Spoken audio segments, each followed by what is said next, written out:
చాలా మంది అపోహ ఏమని ఉంటుంది అంటే ఈ కాక్లియర్ ఇంప్లాంట్ సర్జరీ బ్రెయిన్ సర్జరీనా, ఇది చేస్తే బ్రెయిన్ కి ఇన్ఫెక్షన్ అవుతుందా అని చెప్పి అడుగుతూ ఉంటారు. కాదు, కాక్లియర్ ఇంప్లాంట్ సర్జరీ అనేది ఎక్స్టర్నల్ కాంపోనెంట్, ఇంటర్నల్ కాంపోనెంట్ అనేవి ఉంటాయి. ఈ ఇంటర్నల్ కాంపోనెంట్ అనేది లిటరల్లీ మీ స్కాల్ప్ కింద పెట్టే డివైస్ అన్నమాట.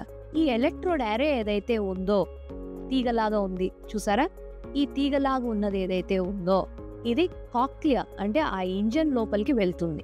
కానీ కొంతమంది పిల్లల్లో మేమేం చూస్తున్నాము అంటే హైజీన్ అనేది సరిగా లేకపోయినా, లేదా ఆపరేషన్ థియేటర్ అనేది నిష్టగా పూజలాగా చేయకుండా ఏదో నార్మల్ సర్జరీ లాగా చేసేయడము అట్లా గనక చేసి ఉన్నా ఆ కాక్లియా నుంచి ఇన్ఫెక్షన్ బ్రెయిన్ కి వెళ్లే ఛాన్సులనే ఉంటాయి. అందుకోసమే చాలా స్టెరైల్ ఓటీలో లామినార్ ఫ్లో ఉన్న థియేటర్స్ లో మాత్రమే ఈ ఇంప్లాంట్ సర్జరీ అనేది చేయాలి. ఈ ఇంప్లాంట్ సర్జరీ కంటే ముందర బ్రెయిన్ కి ఇన్ఫెక్షన్ రాకుండా ఉండడానికి మెనింగోకాకల్, న్యూమోకాకల్ వ్యాక్సినేషన్ అనేది చేయిస్తాము.